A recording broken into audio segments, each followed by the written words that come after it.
So we are in the third segment of the sew along. Yeah, we Yeah. had the cutting. We did the cutting, marking, interfacing, Then we started the construction, construction, including the yoke. yoke, pockets, and front plackets. Ooh la la. And Excuse me. today we will Of course.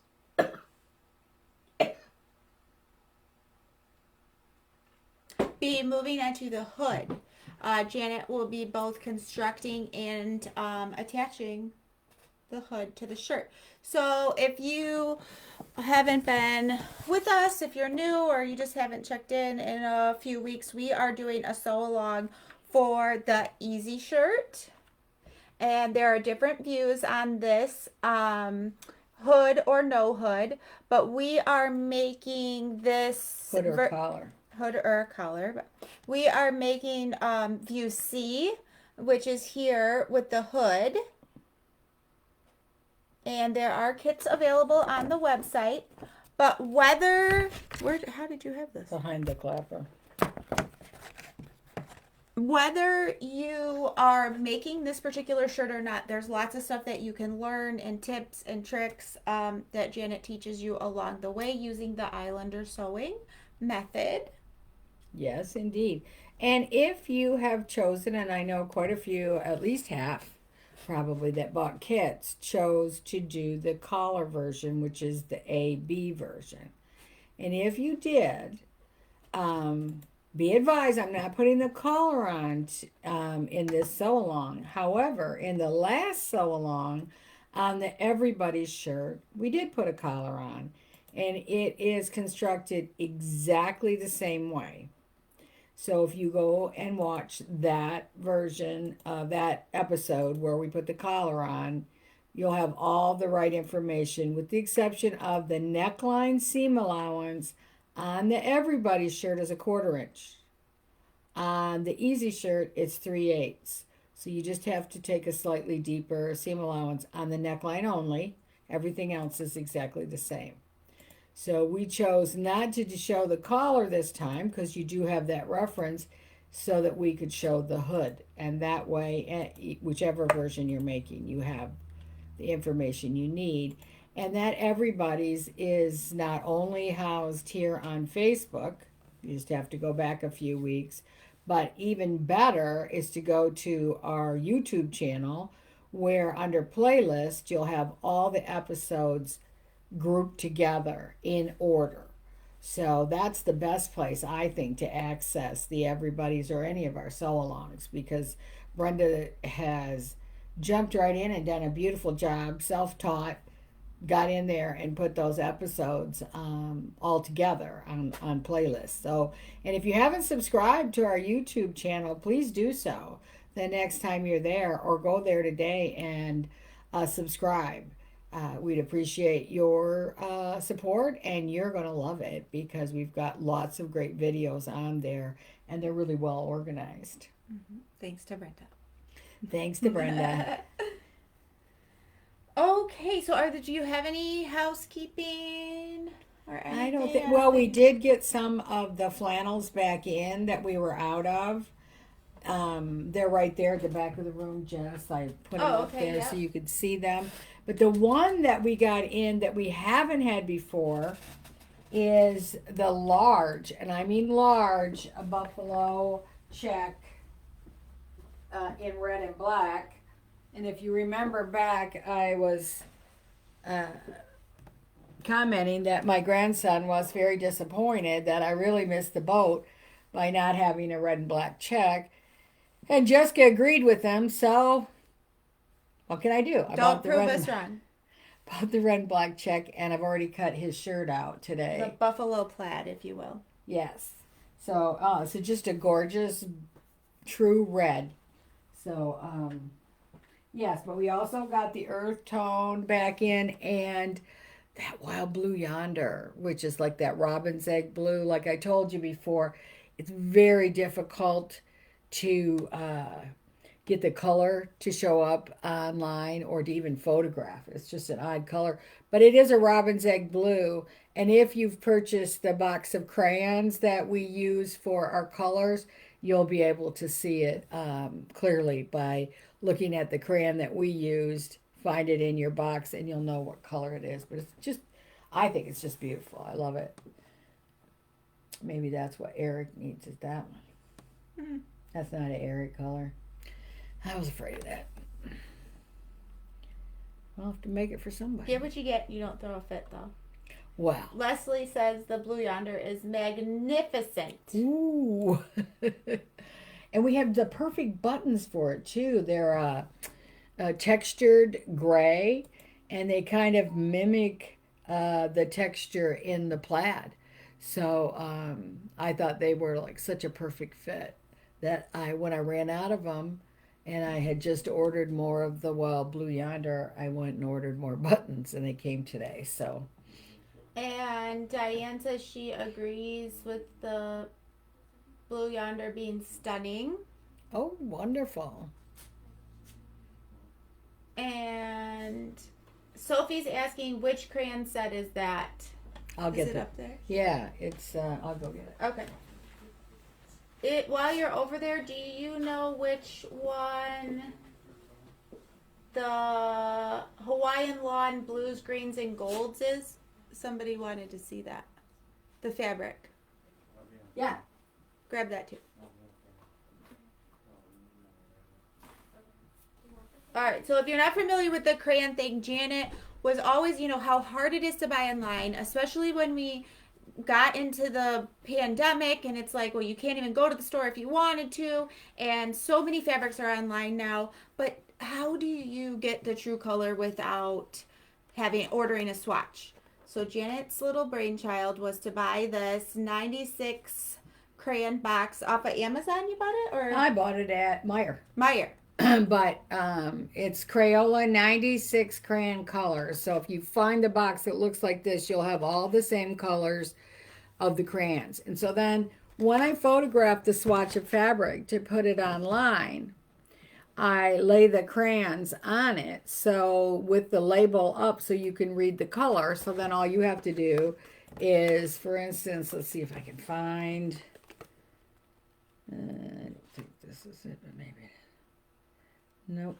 And then along with that, even with 96 colors, you know how many colors there are out there. So this is the wild blue yonder. And what is the crayon color? Wild blue yonder. Oh. That's why I named the fabric Wild Blue Yonder. Sometimes it's not so specific. But we've had people, say, well, that crayon doesn't match. Well, 96 colors is a lot of colors, but it's not every color that there possibly could be. So she'll pick one that's close. So at least then you could see the difference. You'll see that it doesn't match specifically, but you'll be like, okay, well, I can still look at this crayon and know it's slightly redder or slightly lighter or whatever. Most of them are really spot on or very, very close. All right, now Josie wanted to see this. Yes, lovely, beautiful. Yep, and you'll see the crayons on that one as well. So yes, I love this. We had this in the browns. And then when I went on my last buying trip, they had a little bit of this in the blues, and I hadn't seen that before. You say your last buying trip is if you're not always buying. This one was just a specific trip. Well, like I you physically got in a plane and went someplace, yes. But yes, I buy pretty much every week online. We're looking at some beautiful lawns for next year.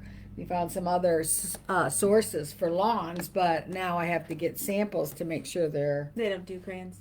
Yeah, they don't do crayons. You're never going to be able to feel it through. Well, never say never. That's true. You never know. We don't know what they'll do. Right now, you can't feel them through the computer. But the other thing that's cool about the crayons, because I used to put a ruler so you could see the scale. Well, now with the crayon, it's pretty obvious what the scale is too. Because nobody's allowed to use this set.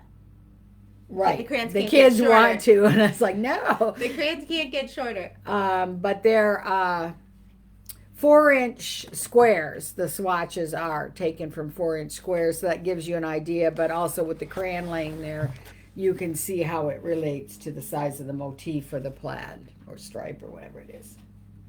All right. All right, Josie's adding it.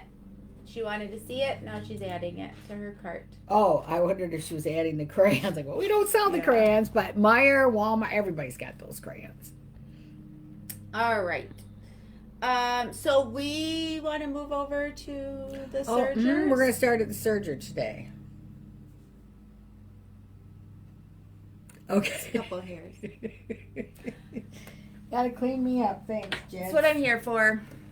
I didn't know that. All right. Do you want to take this one over there? Sure. And then I will be happy to take that. All right. So we will be at the serger and the regular sewing machine today. We're gonna start off hopefully over at the serger. I just gotta try to move this few things around here.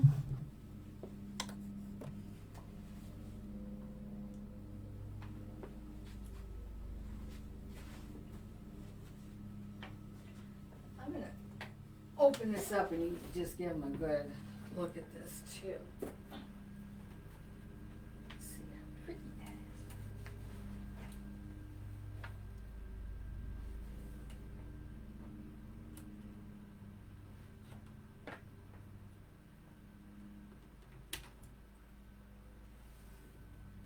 is. All right. So you should have 2 side hood pieces. There's 2 of these and 1 center back. And remember, I told you when I cut out my side hood pieces, I cut them out so they're identical. So in other words, when these are put together, it will look the same on either side of the hood if you had your hood up. Okay, and then we also cut the center of the hood. Now I've already attached the center back of the hood to one of the sides just to expedite our presentation today. But anyway, you also are going to put buttonholes if you're going to put a drawstring in. Now I know some people just skip the drawstring, and that's certainly a personal choice. But you'll see where the buttonhole is marked, and you'll want to put a piece of interfacing to cover that where that buttonhole is going to go, and so that it won't show once you hemmed it. So this is a 1-inch hem. This is the bottom of each of the side hoods. Where it's marked, you'll put that 1/2 inch buttonhole in. Okay? Oh, let me show you. Put your hand over it. And again, you make sure that you put a nice piece of the light and stable right there before you put the buttonhole in. And make sure that you cut it open before you start to stitch it together. So I always use a dab of Fray Check.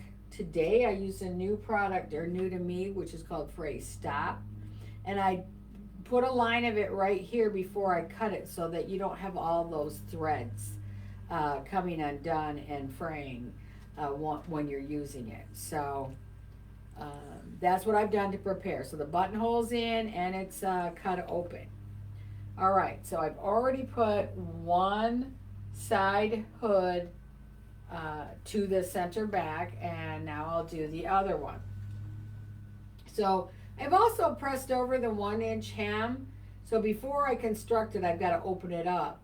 But the beauty of that is then when I'm done, I've already got my hem folded. So we'll just open that up, but make sure you get a nice crease line there. And we'll just start here at the top of the hood, and we're going to serge this. Oh, hold on a second, Janet. Okay. Are we having technical difficulties? Oh, just me, I think. Okay. And I just wanted to check the comments because I saw them coming in. And no, Connie, we don't have snow outside. I think it's just washing out. Oh, please, not yet. Okay. Okay, sorry guys. Okay, so say again what you're about to do.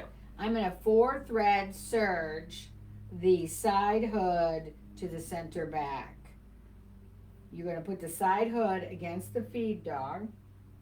You're going to do, again, 4 threads, because when you sew with 4 threads on a serger, a basic serger, you are in effect creating a seam line as well as covering the raw edge. If you only use 3 threads, you are not creating a seam line. So it will not be as smooth or as pleasing. So you don't want to do that. If you're constructing it, make sure you have a seam line. Okay, so we're just going to lay this on here. And it's pretty straight at the top.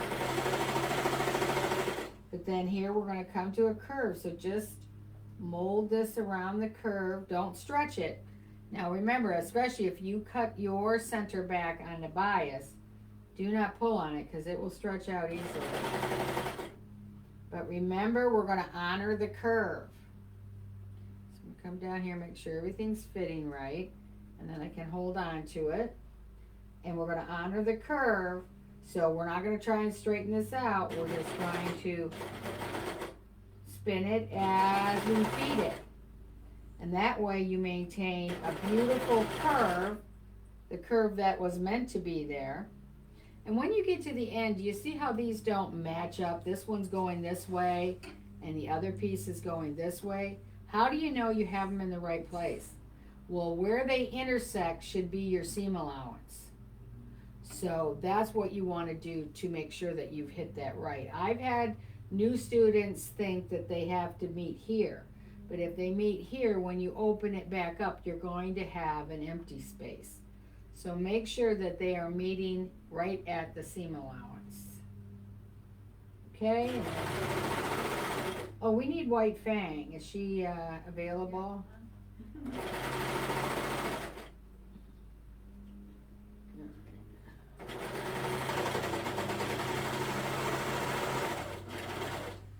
And so if they're matching properly, they come out like that. So they're nice and even right here. Now, before we top stitch this, which I've already top stitched this side, we want to press the seam allowance toward the center back. See how that one's already pressed. So we're going to ask Brenda to do that. But before I do that, now I'm going to just serge finish the entire hem along the hood. So this can be 3. I'm not going to, yeah, I guess I will. We'll just do this in 3 thread. So I'm going to cut one of my threads. I'll pick the right one. Because that's all you need there. You can leave the 4th thread. It's just that you don't need it.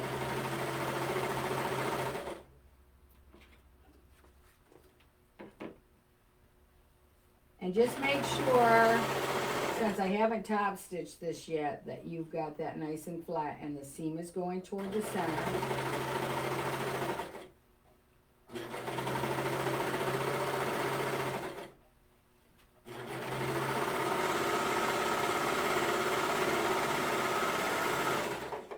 And once again, the beauty of having folded this before it was constructed, we didn't have to do it in the round. Do it all on the flat, and now it's just going to lay down really nice for us when we go to top stitch it. But I'm going to send this over to Bren, and she's going to press that seam allowance, and then I'm going to go back to my sewing machine. Sarge, that's my seat. You'll have to get up now. Thank you. Or you could put, yeah. All right.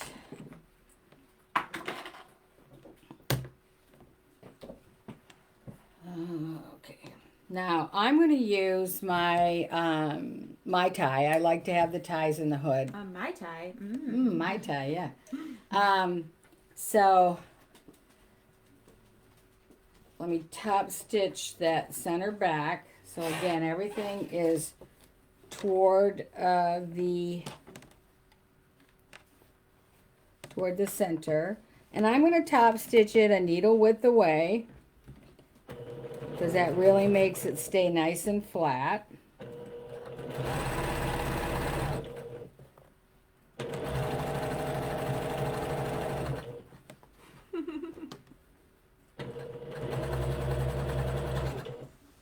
What's happening?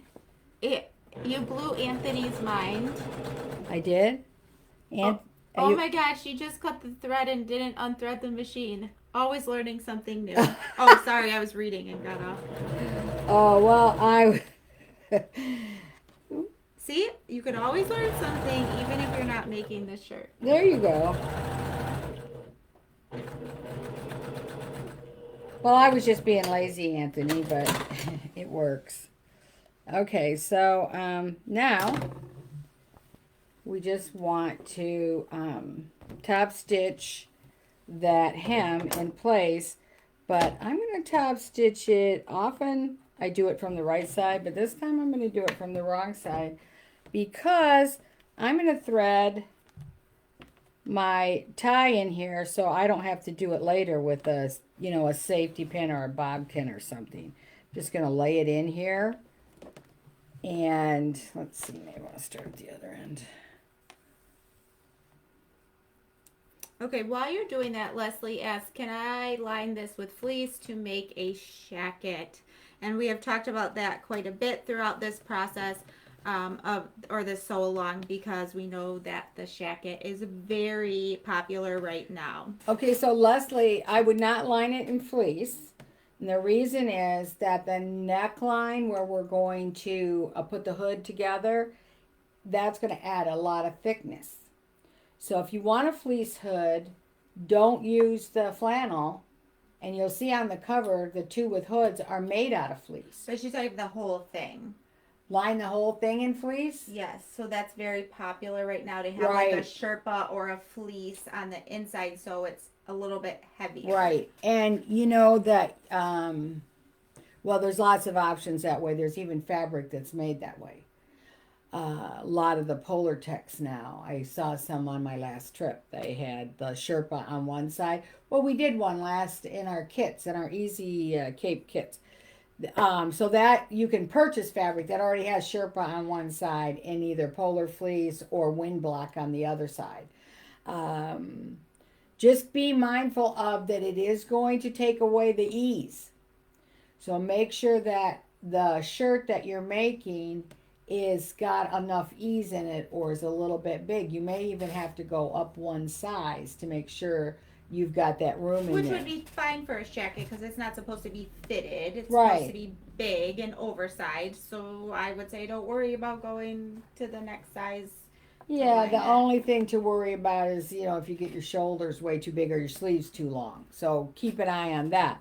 All right, so now I've kind of loosely put my tie in here, and I'm going to make sure that it doesn't get over here into the hem where I have to stitch. And again, you can stitch this from the right side if you're used to that, but I'm going to stitch it from this side just to, and then when you're doing this, make sure that you're staying, all your plaids are staying lined up. That way you won't tweak your casing or your hem, whatever you want to call it. It's a hem, but it's also a casing because we put our tie right in there. But I do this with elastic as well if I'm making an elastic waist pant. I don't want to have to go back and thread it through later, so I put it in while I'm stitching the casing or hem, as it were. So just make sure it stays up there against the fold and make sure your plaids stay lined up. Thumb under, fingers on top.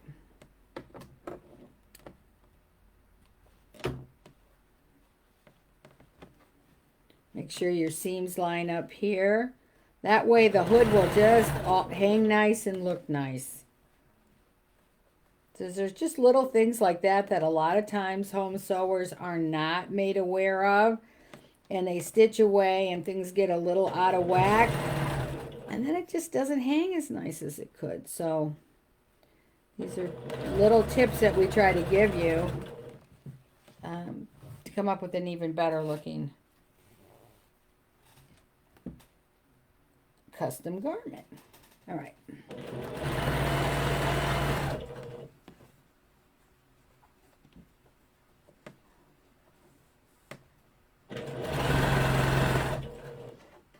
Did you see how everything's lining up? And I know I haven't caught my tie because I keep checking it with my fingers.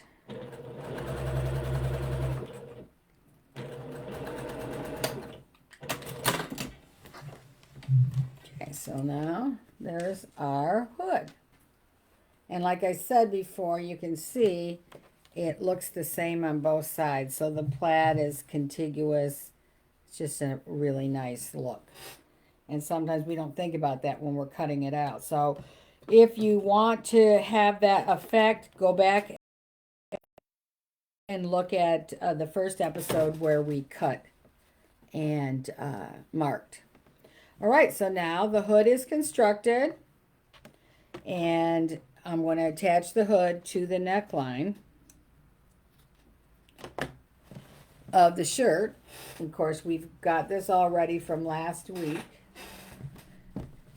And you remember these little notches that were kind of cut out or stitched across and then clipped up here. This is where the hood is going to get attached, right there. Rid of that baby.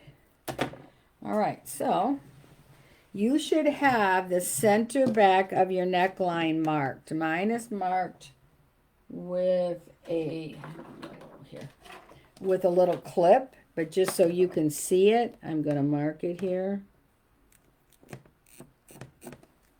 No, well, that's not going to be very helpful, is it?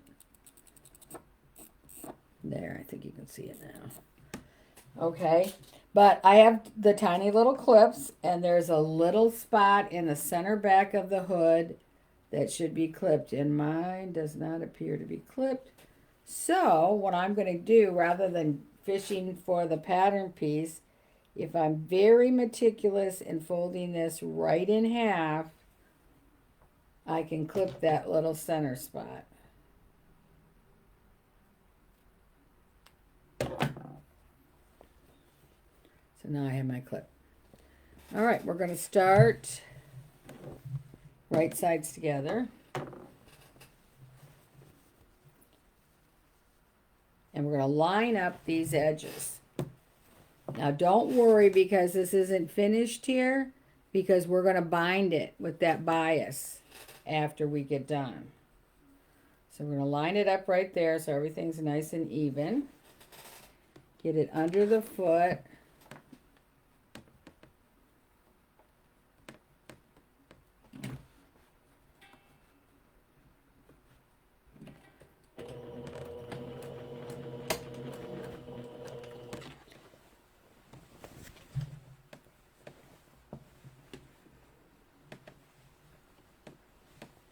I'm going to find my center back so I can stay on track. This is where, if you're new to sewing without pins, this is where we'd say go ahead and put a pin in right there. But I'm just going to hold it with my thumb and my thumb under, fingers on top. And remember, that's the only pin I'm using. But again, if you're new, give yourself a break because it gets a little, I don't know, a little confusing at first. All right, so we're going to just remember to honor the curve of the neckline. Don't straighten it out. So just like when we fed the hood into the serger, we want to feed this in as it curves. So we'll have a nice hanging neckline. What happens if you don't and you stretch it out or you try to straighten it out? You ever had a garment where it felt like the collar was just a little off center and it kind of drove you crazy? Well, that's probably why. It just didn't get laid on there and kept even with the curve and fed properly. So I'm going to come over here and I'm going to find the same spot at the beginning of the other side.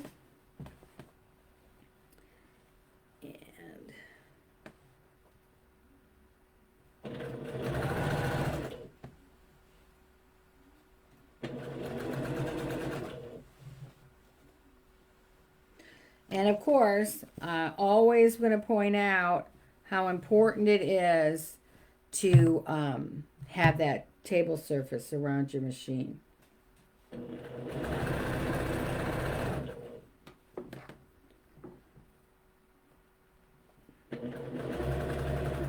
That way your whole project is laying nice and flat. Nothing's getting all up underneath the foot that you don't want under there. And you're able to keep track and keep everything nice and neat. Okay, so there's our neckline.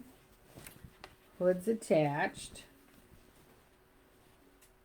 Oh, looks good. All right, now we're going to put the bias binding on the neckline.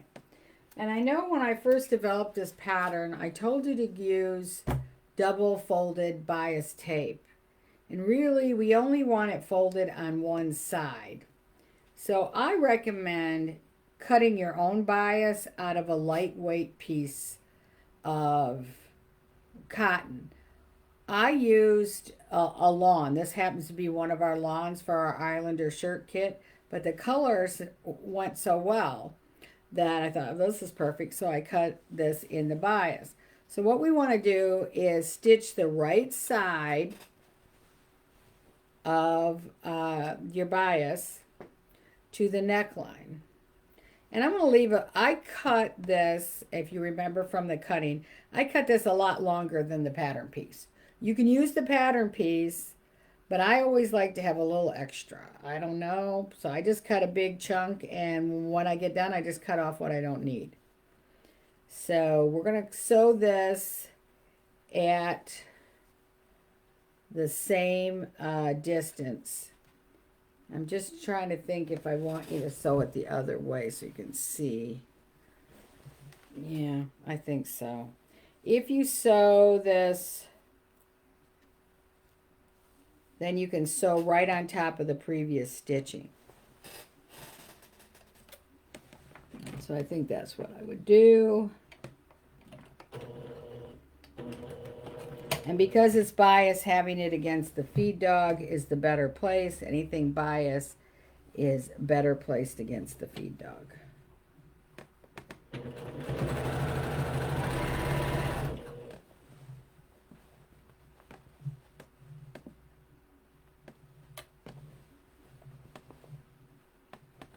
And just always be mindful of those ties. If you've put your ties in, make sure they don't get flopped up underneath the foot.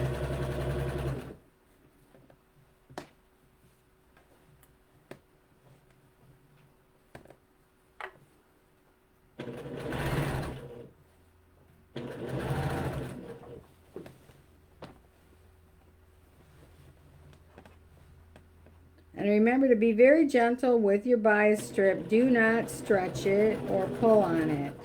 Let the feed dog feed it in. But this is nice because you've got your previous stitching as your stitching guide. So it makes life so much easier. But ideally where we want to come out is right here at this little intersection. And definitely back up here.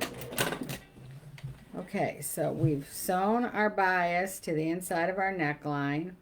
And what this is going to do, in case you're wondering, is going to cover the raw edges of that and just give it a nice clean finish and a little bit more of a custom look. So Jillian's asking, if I'm using the double fold bias tape, can I just press it flat before sewing with it? Yes, it may be too wide, and I'll show you. I'll cut some of this off here. It may be too wide when you get around to here and you're going to wrap it over the seam. If it's wider than the seam, then you're going to need to trim some off. And you can do that with your quilter's ruler and your rotary cutter. If you think, oh, I got to take 1/8 of an inch off, then just lay it out flat after you've pressed it and do that. Okay, so of course I have way too much here. Cut some more off. Probably need about 1 inch there at the end. And then you're going to fold. It's already wants to fold that way. Then you're going to fold it right in like this. You see how that went? Wait, hold on. I gotta. The lighting. Okay, let's see. Okay, so here we are. This is the hood. Let me get the orientation here so they know what we're doing. We've stitched this on. Now, if we turn this over, you can see this automatically wants to fold. right on that seam line. So just fold it right over and lay it in there. Okay, just like that. And then the whole thing's going to wrap this way. And then it lays up against the hood and gets stitched into place. So that's where we're going to start. And I'm going to use my third hand. Third hand is needle down, foot down. It'll hold it in place while I get everything else in order. So you just want to wrap this around. You can also press this a little bit if you like, but again, I caution you, be careful because you could stretch this. And just a quick anecdote that most people will be shocked when they hear it if you haven't heard me tell it before, but they don't use pressing between steps in the garment factories, not even the better ones. If they're doing production, the only time a garment sees a pressing station is on the way out the door when it's completed. And you know, most of us were taught that you have to press. That's the only way you're going to have a decent looking garment. And if you don't press, it's going to be a mess. Well, that's true because you don't know the techniques that they use. And when you make something over and over and over again, you can surely skip some of that pressing. But I'm not suggesting that you do. I'm just telling you that it can be done with practice. We are busy today. Call from the wireless call. And again, if you're more comfortable pressing that over first, do so. But again, be gentle. Don't.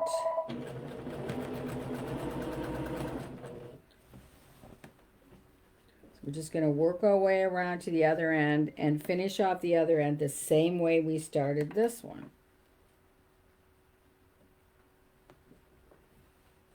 Make sure you maintain that curve too, because that's going to make a difference. Oop, I slid off there. I have to go back and fix that. Okay.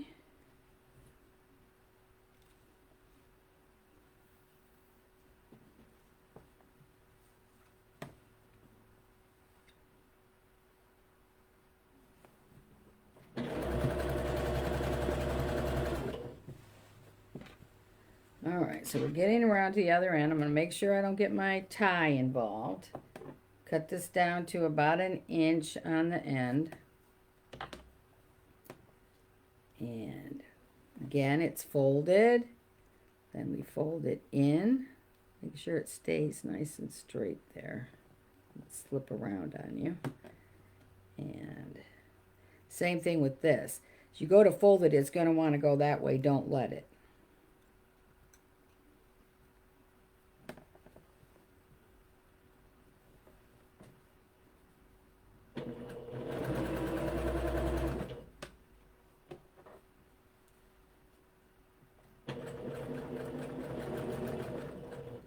And make sure that you've got it nice and snug so that it's not poking out to the right side of the shirt. It stays inside and along the hood.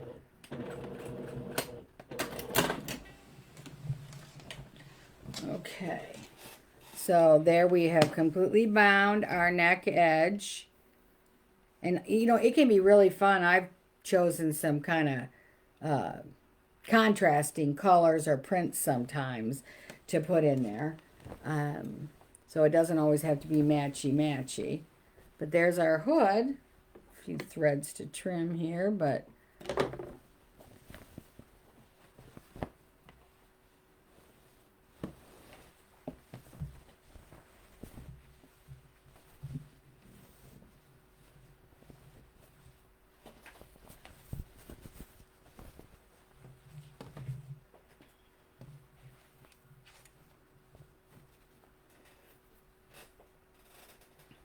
Oh, lovely. yeah, I think so. More threads to trim.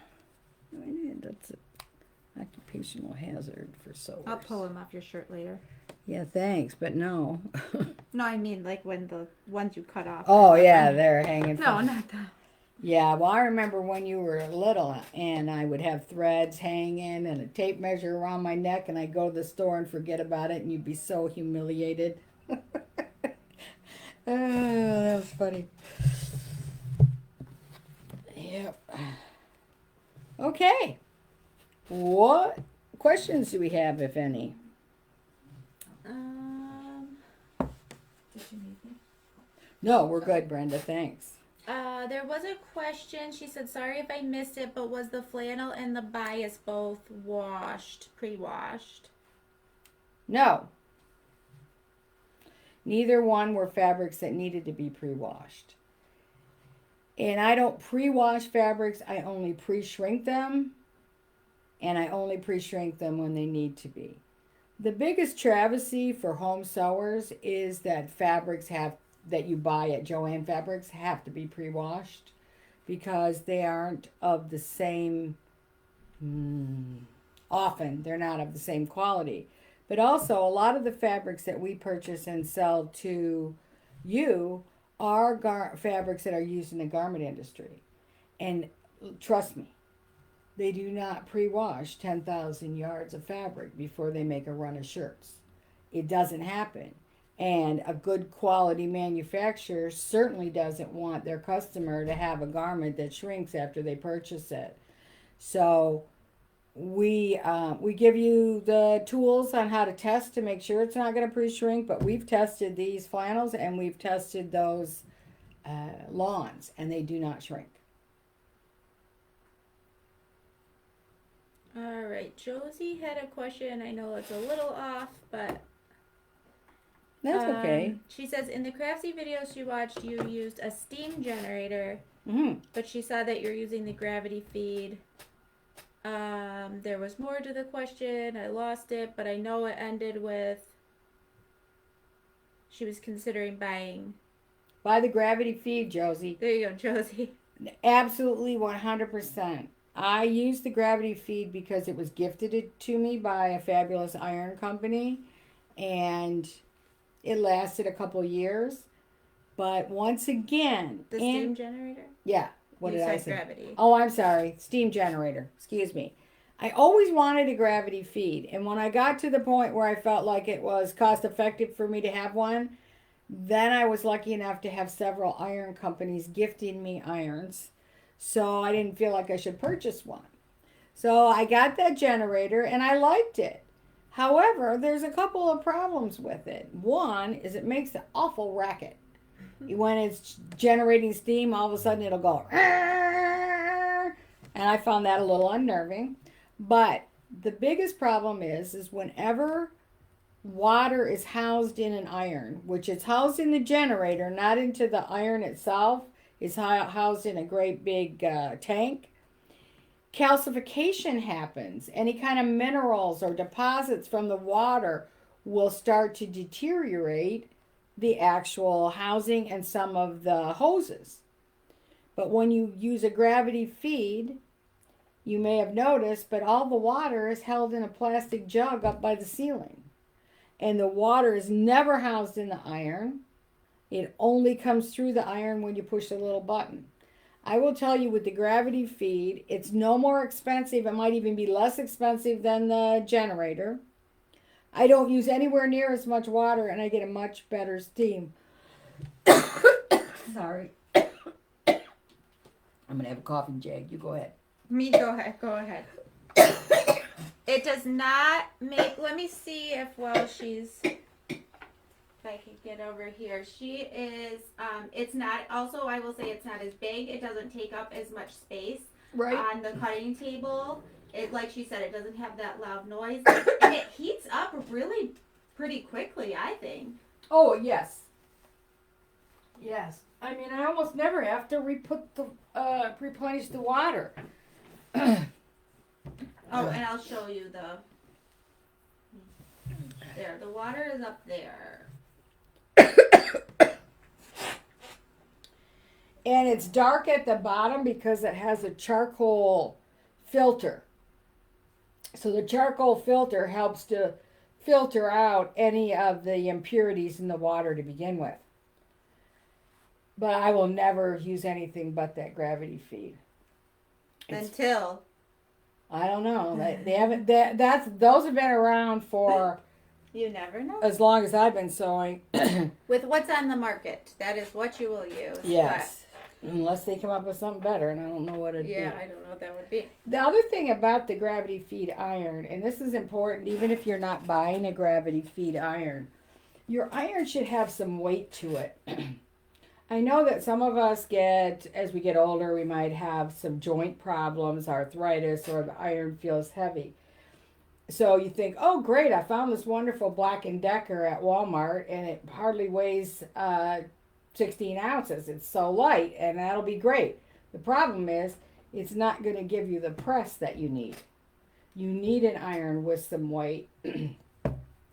So, and you need an iron where the steam only comes out the tip end. You only want the steam holes at the tip end. The reason is the steam comes out, it's damp. Then the rest of the iron comes across it and helps dry it back out. But, I pick up irons sometimes at the store and they've got steam holes throughout the whole thing. That's not good. You'll never get it a nice hard press and get it flat because the steam's coming out the whole iron. You only want those steam holes near the end. How wide is your ironing board there? 18 inches? No, I'd say it was 20 or 22, but I'll measure it. It's called a big board, and it sits right on top of any regular iron, but it's square, or squared, it's rectangle. And it is 22 inches wide 22 inches wide. by approximately 59 or 60 inches long. Sophie wants to know if the gravity feed iron can be used by a left-handed person.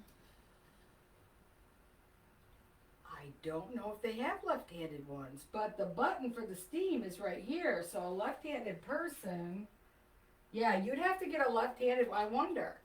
Well, and I was curious too because it's like obviously you have it over there, but also oh, I got my hand in here. Hi guys.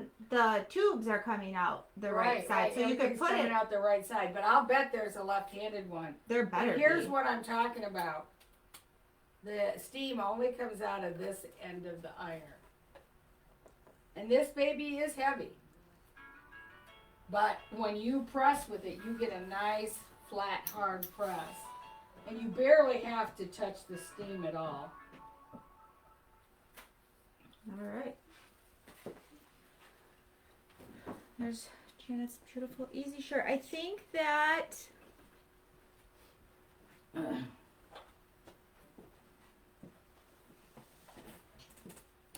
yeah. Next week we'll put the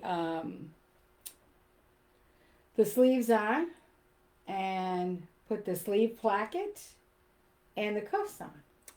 fun. Yeah. All right, so we'll be back next week then. Well, I hope so. I'll be here. Will you be here? We'll see. Yes. I hope you're enjoying this all along. And if you haven't started, that's not a bad thing. If you want to wait and watch every episode one time through, it'll help you be better prepared for the things that you're going to want and need, because we give a few tips along the way that may or may not be in the pattern guide. So, watch the whole thing through one time and then make your shirt, and you'll have even more success, I think. All right. So we will see you all next week. Absolutely. Tuesdays at 2 with Islander Sewing Systems, where we don't use pins, we don't use basting. And we come out with some really beautiful garments, as you can see, and you can do it too. That's what we're here to teach you, so that you can have as much fun as I do when you're making your garments. See you next week. Happy sewing!